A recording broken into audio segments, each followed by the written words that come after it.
Hello and welcome to the Ghosts and Folklore podcast.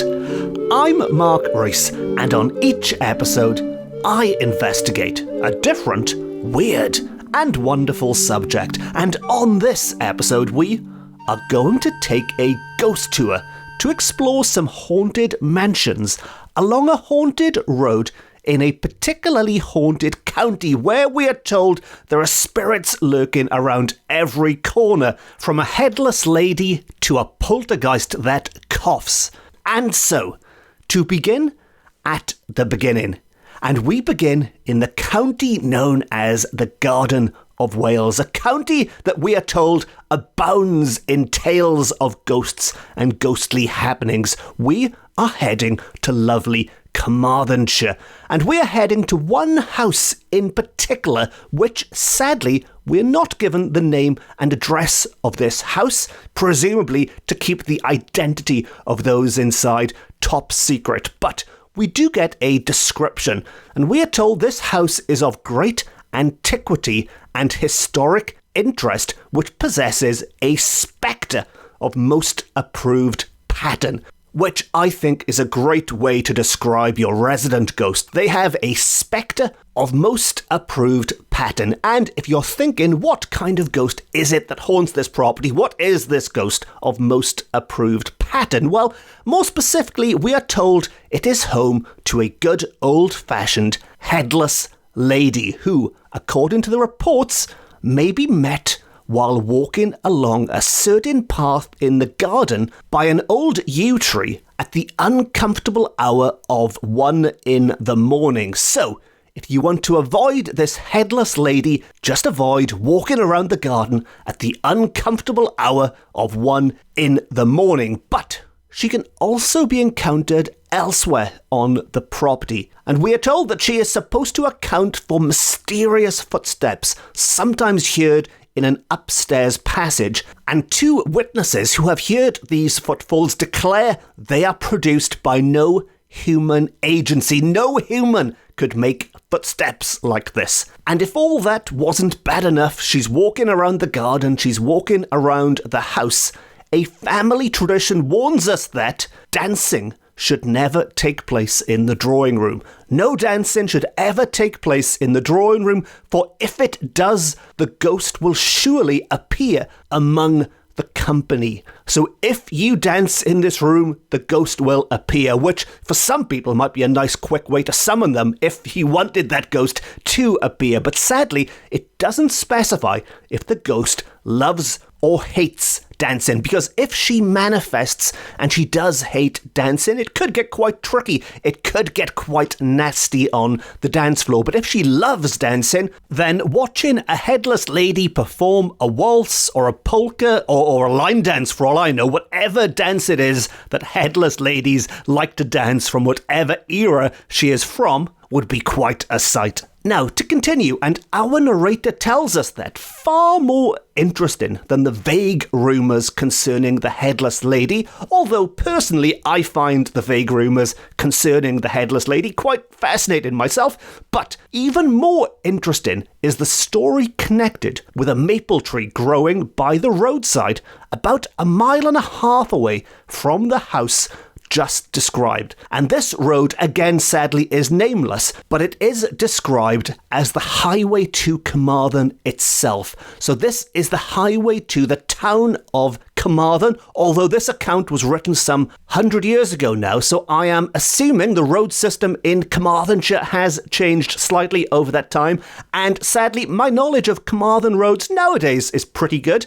My knowledge from the 20th century isn't so great, so if anyone listening fancies playing Sherlock Holmes and helping to work out exactly where this house and where this road is, please let me know. But it's the road that led, maybe it still leads into Carmarthen itself, and that is where this maple tree grew. And to quote, once upon a time, like a good fairy tale rather than a ghost story, once upon a time, there was a poor tramp who, walking along this road, sat down to rest at the very place where the tree now stands. He carried a staff of maple wood with him, which he plunged into the ground beside him, and soon, being very tired, he went to sleep.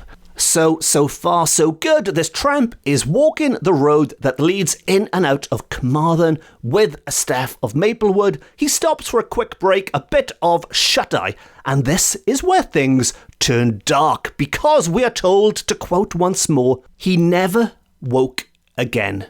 He never woke again, for while he slept, he was foully murdered. His lifeless body was just left there, discarded at the side of the road leading to Carmarthen, and with no effort made to hide the crime, he was quickly discovered, and his body was removed from sight, presumably by the authorities, who then opened a murder investigation. But if it was the authorities who moved the body, they were a little bit careless, or at least not as thorough as the police would be today, because nobody noticed, or perhaps nobody cared, about the maple staff stuck in the ground beside him. It was left there, and over time it took root. In fact, it flourished, and at the time of writing, again, some 100 years ago, it had become one of the trees that people would walk past or drive past by this point on their way to and from the town. But if they did drive and walk past, they did not dawdle in this spot, because local belief declares the spot is haunted, which, frankly, as anyone with half an interest in ghost stories will know, is hardly surprising, because this is where a grisly, unsolved murder is claimed to have taken place. And to return to our narrator, who tells us that nothing say the country people, which I am assuming refers to the good rural folk of early 20th century Carmarthenshire, nothing say the country people is ever seen. So no ghost is seen, but after nightfall, no animal, especially horses, will willingly pass the tree, which, of course, in centuries gone by would have made travelling far more difficult than it is today, when horses were much more commonly used.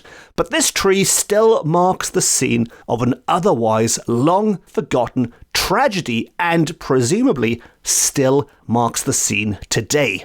Now, if we continue on our ghost tour of this Carmarthenshire road, and if we keep walking or driving or riding our horse even a few miles beyond this maple tree, we should come to a house, an other house, not the house I started this episode with, an other house which I am assuming is at the other end of the road to the first one, which is also said to possess a ghost story. And I've said it before, I'll say it again, but if anyone can work out where exactly in Carmarthenshire this is, I would love to know, because there are ghosts left, right and centre. There are haunted houses all over this place. You can't walk down the street without bumping into a haunted tree or something.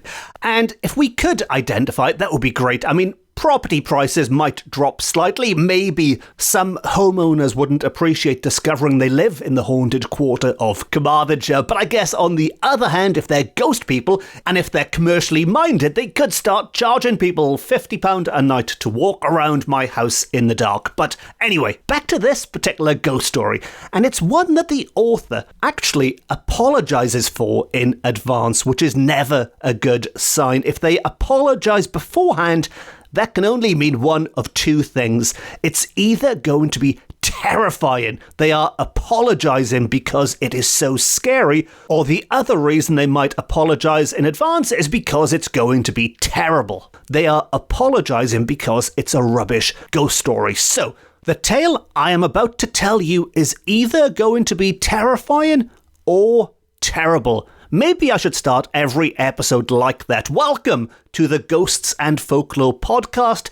It's either going to be terrifying or terrible. But in this case, the narrator says to us that I feel I must apologise owing to its very apocryphal character, which is a word I don't use very often on this podcast. And if you're wondering what they mean by apocryphal character, well, a quick internet synonym search suggests that this tale might be fictitious, it might be made up, it might be untrue, fabricated, false, spurious, or imaginary, which frankly doesn't do a great job of selling this story to us either. I can assure you, when I do my research for these episodes, I don't go out of my way to go looking for ghost stories that might be described as terrible and made up. But bear with me, because the narrator tells us that there is a good reason why they recorded this tale in the first place, and that is the excuse I am going to use for including it on this podcast, because they say even if it is untrue, and perhaps it is not, and that is an important part actually. Here's me making fun of it when there is every chance this could be 100% true and 100% terrifying. But even if it is untrue, and perhaps it is not, it is such an excellent example of the kind of ghost story that sends one to bed with the creepy feeling that all really enjoyable ghost yarns should produce. Which is a fancy way of saying they included it because it's a great story regardless. And a word of warning, when you go to bed tonight, maybe you're even listening in bed right now, you may receive a creepy feeling as a result of this story. And it goes like this. Many years ago, a young widow who was related to the people who lived in this haunted house on this haunted road just outside of haunted Carmarthen went to pay a visit, and she was given a room containing a large 4-post bedstead. The dressing table was against the wall opposite the bed. One night, as the widow sat before the mirror, combing her plentiful locks and murmuring sadly, "Poor John, poor John," in affectionate remembrance of the departed. And I'm going to interrupt here quickly because we don't know for certain, but it is to be assumed that this poor John was probably this poor widow's dearly departed husband. But of course, he could have been anyone. You can make up your own stories about who you think poor John might have been, but we assume it was her husband. And as she sadly murmured, "Poor John," in front of the mirror, she suddenly saw reflected in it a horrid sight.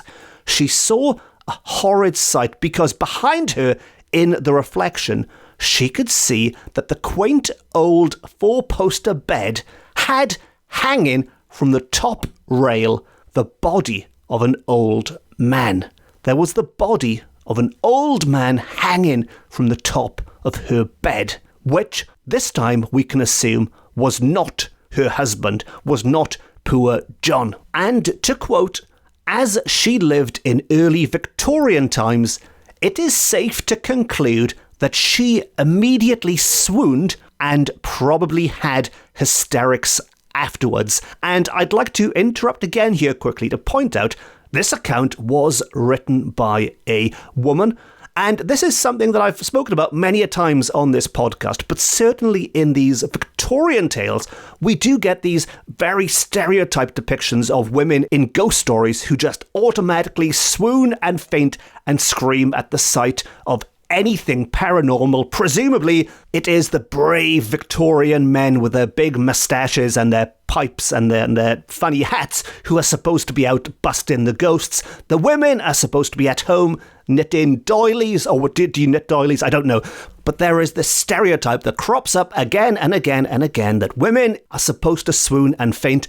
And in this particular case, there is no evidence she did any of that. The narrator simply assumes it was the Victorian times, it was a woman, therefore she must have swooned, she must have had hysterics, and as a result, she saw nothing else that night. She had swooned, she had fainted, she saw no more. And as a little footnote to this story, this terrifying, terrible story, as a final little detail, she subsequently learnt that an old miser had once inhabited that room and had been strangled in that very bed one night for the sake of his money. Which, again, as anyone who has heard a handful of ghost stories will know, the implication here is that this was the body of the miser hanging from her bed, and as a result, she discovered the hard way not to go spending the night in a haunted house with relatives in the haunted quarter of Carmarthenshire.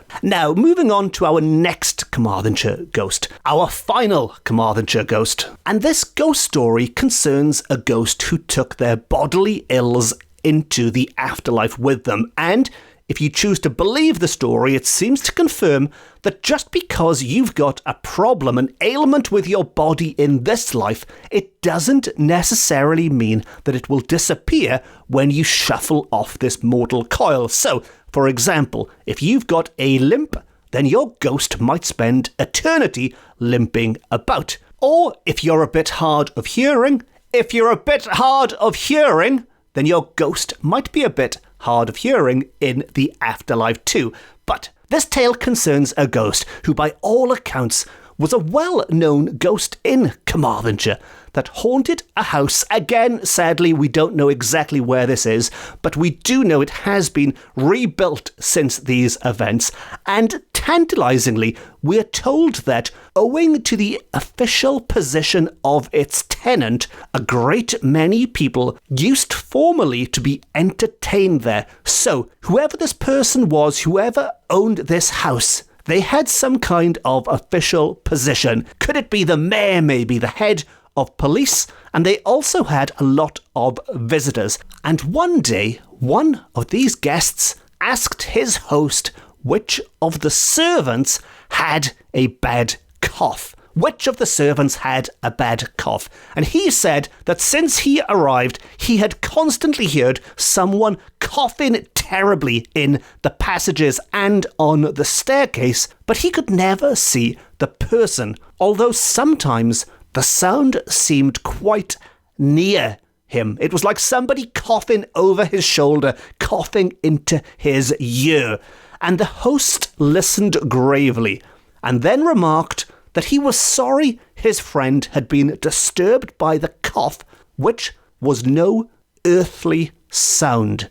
It was no earthly sound, but was caused by the ghost and had been heard by other people at different times. So, this ghost, it would appear, or it would sound like rather, had a cough in the afterlife.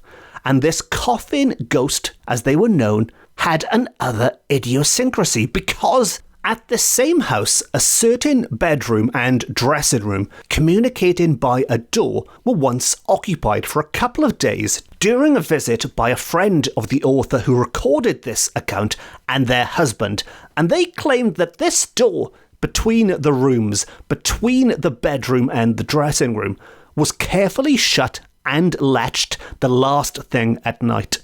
In the morning, greatly to their friend's surprise, the door was thrown wide open, although she felt absolutely certain, and so did her husband, that it was firmly shut the night before. It was only a slight incident. In the grand scheme of things, this isn't the biggest haunting ever. We're not talking Amityville phenomena here, we're talking about a door that's been opened. But the strangeness of it rather dwelt in Mrs. L's mind until one day after her return home, when she happened to mention it to a neighbour who remarked, "You must have had the haunted room. It has always been known that the dressing room door can never be kept shut. No matter how tightly closed the night before, it is always found open in the morning."